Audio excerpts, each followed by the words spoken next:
வணக்கம். Master லீக்ஷித்தோட swimming கிளாஸ்க்கு start ஆயாச்சு. அரவுண்ட் 5:30. ஸோ சன்செட் சூப்பரா இருந்தது. வியூ என்ஜாய் பண்ணிக்கிட்டே வந்து ட்ராவல் போச்சு. 6:00 கிளாஸு. ஒரு 5:45, 5:50க்கே ரீச் ஆயிட்டோம். அண்ட் ட்ரெஸ் மாற்றிட்டு ரெடியாக வெயிட் பண்ணிட்டு இருந்தாரு மாஸ்டர் லீக்ஷித். ஸோ 6:00 டான்னு வந்து ஒரு விசில் கொடுப்பாங்க. விசில் கொடுத்ததும் வந்து போனால் ட்ரைனர் வந்து கோச்சிங் ஸ்டார்ட் பண்ணுவாங்க. ஒரு 5, 6 கிளாஸ் வரைக்கும் இது வரைக்கும் போயிட்டாரு.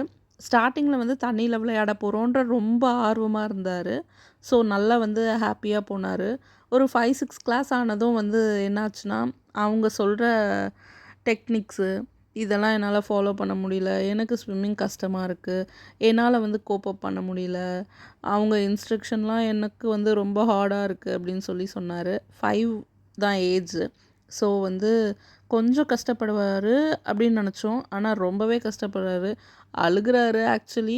அண்ட் அங்கே போனதும் தண்ணியை பார்த்ததும் கொஞ்சம் ஓரளவுக்கு வந்து சமாதானம் ஆகி ஸ்விம் பண்ணுறதுக்கு போகிறாரு.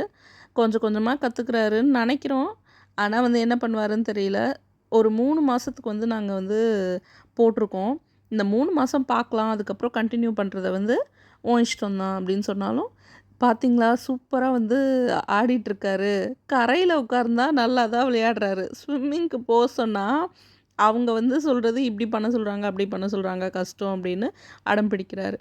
அப்படியே ஸ்விம்மிங் கிளாஸை முடிச்சாச்சு. முடிச்சுட்டு வீட்டுக்கு போய் சமைக்கிற இன்ட்ரெஸ்ட் இல்லை. அதனால அப்படியே வந்து ரெஸ்டாரண்ட்டுக்கு போயிட்டு அங்கே வந்து கொஞ்சம் பன்னீர் அண்ட் ஆலு பரோட்டாலாம் வந்து ட்ரை பண்ணிவிட்டு ஈவினிங் டின்னர் முடிச்சாச்சு. அண்ட் வீட்டுக்கும் கிளம்பியாச்சு. லைக் பண்ணுங்கள், ஷேர் பண்ணுங்கள் அண்ட் சப்ஸ்கிரைப் பண்ணிக்கோங்க.